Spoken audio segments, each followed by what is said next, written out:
La Londe-les-Morts, une station balnéaire d'ordinaire paisible, avec ses marais salants. Un paysage sans relief situé au niveau de la mer. Une destination touristique pendant l'été.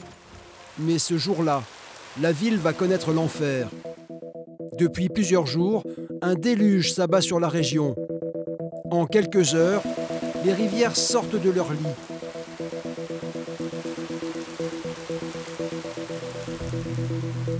Des torrents de boue dévastent tout sur leur passage.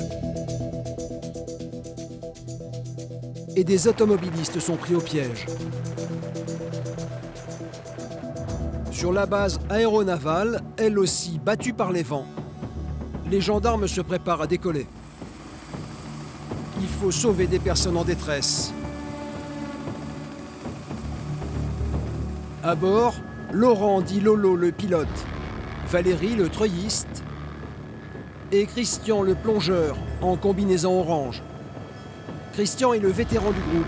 Il est à 6 mois de la retraite. Ce jour-là, il embarque pour une terrible mission. La région est dévastée. On leur signale 2 voitures en perdition. En quelques secondes, ils arrivent sur place. Là, regarde, c'est quoi devant, là? Ouais, voilà, c'est ça peut-être. Dans cette voiture rouge et dans la blanche, 3 personnes. Les eaux montent, elles peuvent être emportées à tout moment. Sur le bord de la route, à quelques mètres à peine, des témoins assistent impuissants à la catastrophe. Seul l'hélicoptère peut venir en aide aux victimes. Ouais, faut le sortir, lui. Faut le sortir. Ouvre la porte. Ouais, vas-y. Ok, j'ai rempli le treuil. Les 2 hommes s'accrochent comme ils peuvent à la voiture pour ne pas se faire emporter. Il n'y a plus une seconde à perdre. Christian doit descendre. Donc je sors Christian. Attention à la ligne, hein. Ouais, ok, j'ai visuel sur la ligne. Une ligne électrique rend la manœuvre périlleuse. Dans les opérations de secours, le pilote ne voit rien, c'est le treuilliste qui remplace ses yeux. Ok, top en avant. La ligne est largement à gauche, il n'y a pas de souci. Sécurité dans l'axe, c'est libre. Sécurité retour anti-coupe, c'est libre. À gauche, 1 mètre. À gauche, 1 mètre. Ok, top à gauche. Toi, tu as visuel sur l'arbre toujours? Oui, toujours. Ok, bonne position, bonne hauteur. Tu peux descendre de 2 mètres. On va gagner un petit peu de temps. Et à gauche, 1 mètre l'eau. Un petit gauche, 1 mètre. Ok, top à gauche. Ok, c'est bon pour toi? Ouais, c'est bon. Ok, donc il remonte gentiment. Toujours bonne position, bonne hauteur. Il est à 15 mètres sous la machine. Il remonte gentiment, il n'y a pas de souci. Ok, sécurité. Christian a réussi. Le premier sinistré est remonté. Sécurité, c'est tout. Ok. Là, je l'assois dans la machine. Ok. Je vais les gens s'asseoir. Ok, Voilà. on va le mettre à l'abri un peu plus loin, là. Pourquoi tu... D'accord? Ouais, ça marche. L'homme est sous le choc, incapable de prononcer le moindre mot. Il vient peut-être d'échapper à la mort. Les sauveteurs vont le mettre au sec sur une route un peu plus loin, où les secouristes, en jaune, vont le prendre en charge. Ok, il y a les secouristes qui viennent à sa hauteur. Ok, c'est bon, je libère. Tu peux prendre de l'altitude. 8 mètres sous le patin. Dans l'axe, c'est... L'hélicoptère doit repartir pour sauver les occupants de la voiture rouge. Putain, et les véhicules sont en train de se barrer. La voiture blanche part à la dérive. Heureusement, plus personne n'est à l'intérieur. Dans la voiture rouge, les 2 hommes ont réussi à sortir. Ils s'accrochent au poteau qui est derrière. L'hélicoptère s'approche. Problème, les 2 hommes sont juste en dessous de la ligne électrique. Si les filins la touchent, Christian le plongeur risque une décharge mortelle et l'hélicoptère peut s'écraser au sol. Ouais, non, tu bouges pas là, tu bouges pas, t'es impeccable. Ok, je vais mettre Christian au bouillon. Sécurité, c'est libre. En arrière, de 5 mètres encore. Christian est dans le bouillon, il rejoint les gens. Là, la SIG. Et Christian est en train de lutter comme un fou dans le courant là pour aller rejoindre le poteau électrique. Il en chie comme un rat mort. Ouais. Christian doit lutter. Le courant est trop fort, impossible de rejoindre les 2 hommes. Valérie le treuilliste va tenter une manœuvre. Il remonte le plongeur en amont pour que le courant l'amène jusqu'au poteau. Voilà, ok, il est dans le bouillon, il est en train de couler, je laisse filer, comme à la pêche. Allez, recule de 10 mètres. Le gendarme se rapproche, mais le torrent grossit.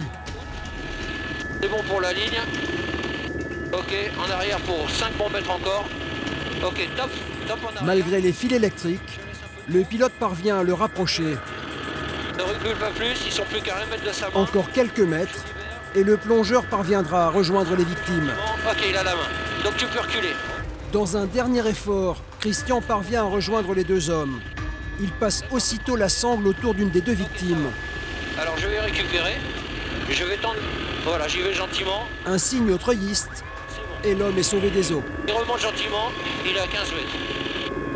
Que tu fais des obstacles? On va Tu mettre prends à 2 gauche. mètres de haut. Voilà. Il y a un abri s'il se met sur le côté. Ouais, Est-ce qu'il peut rejoindre le sec? Oui, il peut rejoindre, il n'y a pas Ouais, de vas-y, pose-le alors. Ok, ça marche. Laurent le déplace au bout de son filin jusqu'à un chemin sec où il sera en sécurité. L'hélicoptère repart aussitôt pour voler au secours de son ami. Christian va devoir attraper le filin. Et la manœuvre s'annonce délicate. La sangle, il faut qu'elle arrive à passer sous la ligne. Ouais, j'ai compris. On est à 2 mètres de la ligne haute, enfin de la ligne électrique. Ouais. Donc je sais pas comment je fais, un petit mètre à droite, là c'est super dangereux. Et la sangle qui est à 2 mètres de lui, mais si on se rapproche, on touche la ligne. Et je vais toucher la ligne là. Le torrent de boue continue à grossir et arrache tout sur son passage. Mais le pilote tente une dernière manœuvre. Et cette fois, Christian parvient à attraper le filin. Impeccable. C'est bon. Il passe la sangle autour du deuxième homme, qui va rejoindre son ami. Les deux victimes reviennent de loin. Les gendarmes du ciel leur ont sans doute sauvé la vie. Position bonne hauteur, il touche. Mais Christian le plongeur est toujours accroché au poteau. À présent, c'est lui que l'hélicoptère doit venir chercher. Et je mets la sangle dans l'eau. Droite maintenant. 2 mètres à droite. Et j'ai la sangle qui est à sa hauteur et qui n'atteint même pas. Allez, hop, impeccable.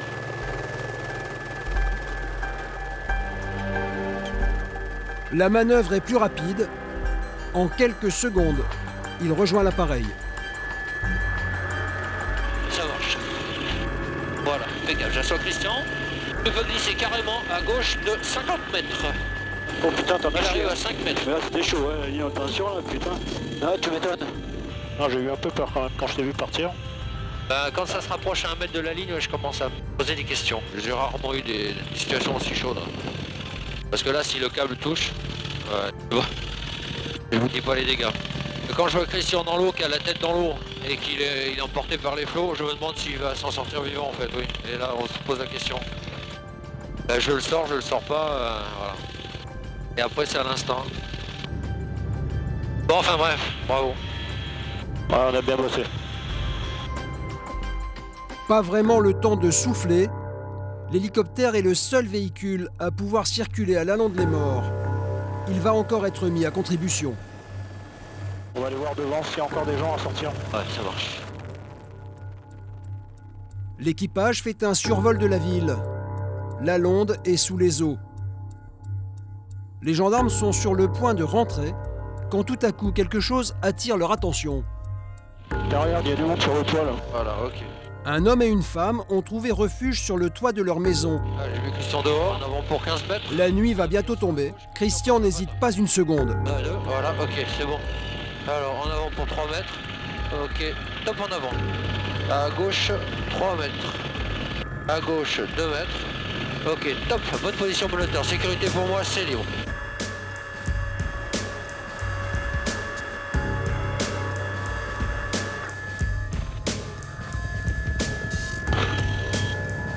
Ok, tu la mets là au fond.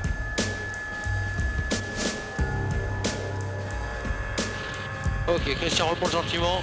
Attends, c'est Christian qui remonte? Ouais, parce que je pense que le gars il veut rester là. Ah d'accord, Ok. Bon, on prend que la gamine, le mec il veut rester chez lui. d'accord.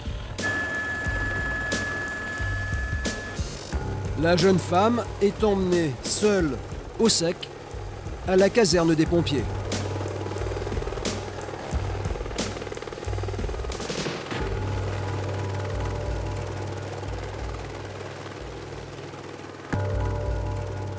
À fond. Voilà, allez, Christian monte. C'est bon? On va le sécuriser. Ouais, sécurise-le. Voilà, c'est bon, sécurisé, c'est libre. L'hélicoptère repart. Ok, petit tour d'horizon, je vois pas les autres. C'est libre pour moi. Je peux prendre l'altitude. Aujourd'hui, l'équipage a sauvé 4 personnes. Mais leur mission va devoir s'arrêter. Là, de toute façon, c'est la nuit, là, donc on a fini. Hein.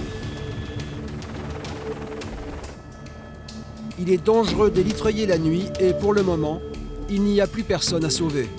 Ok, pour la queue à gauche, c'est libre. J'en ai peut-être après 50, on est posé pour compléter. Retour à la base, mais la journée n'est pas encore terminée. Valérie, le treuilliste, a encore du travail. Et maintenant, on va tout remettre en condition. L'appareil doit toujours être opérationnel et toutes les pièces entretenues à la perfection. Voilà, quand on voit, c'est ça qui tient une vie. Ça, le grain serti. Les gens, ils sont accrochés à ça. Donc la tension particulière, elle réside là-dedans. S'il y a eu des à-coups, des chocs, on peut endommager le bout du câble et perdre des gens au bout. On peut s'assurer de l'entretien, ouais, de l'état du truc. Les hommes sont encore sous tension. C'est un peu plus tard, dans la salle des pilotes, que la pression retombe. Cool. Bravo. On a bien bossé. Putain. Maintenant on lâche. Vous avez pris du plaisir là? Ah ouais. Là on a pris un plaisir pas possible. Sur le moment c'est chaud, mais sur le moment, c'est quand chaud, on a ouais. fini on est trop content. On fait donc un petit briefing là, un petit débriefing. 5 minutes, posez vos affaires. Ils sont où donc les mécanos? Il y en a encore au rez-de-chaussée. Depuis des années, ces hommes partagent les mêmes épreuves. Ils ont sauvé des dizaines de vies, souvent au péril de la leur, et leur solidarité est sans faille. Ce soir, leur chef, le lieutenant-colonel Jean-Paul Blois, les a attendus. Il tient à leur parler. Bon les gars, rapidement un petit débriefing de la journée qui a été dense. Bon, il y a des soirées où on est particulièrement fiers d'être votre chef et ce soir, c'en est une. Donc bravo à tous. Hein. Et puis donc quand même un satisfecit particulier à nos deux plongeurs qui, comme d'habitude, ont fait preuve de leur grand courage. Si j'en crois, donc aussi bien les pilotes que les mécaniciens qui m'ont dit qu'une nouvelle fois, hein, vous avez affronté les flots en furie. Moi je voulais pas y aller, mais ils m'ont obligé.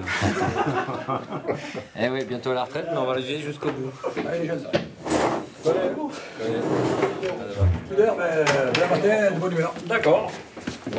Bon, un seul regret, hein, c'est de ne pas avoir été aux commandes aujourd'hui. Hein. C'est ça, vous êtes le coordinateur, monsieur. Ceci dit, mon colonel, il s'en est bien sorti quand même. J'attends les sécu, C'est pas faux. Ouais. Allez les gars. C'est pour ça que vous êtes engagé dans la gendarmerie? C'est aussi pour ça. Et le reste, c'est quoi? Le reste, c'est la tradition familiale. Mon père était gendarme, mon grand-père était gendarme, mes oncles étaient gendarmes, mes cousins étaient gendarmes. J'avais pas le choix. Je devais être gendarme.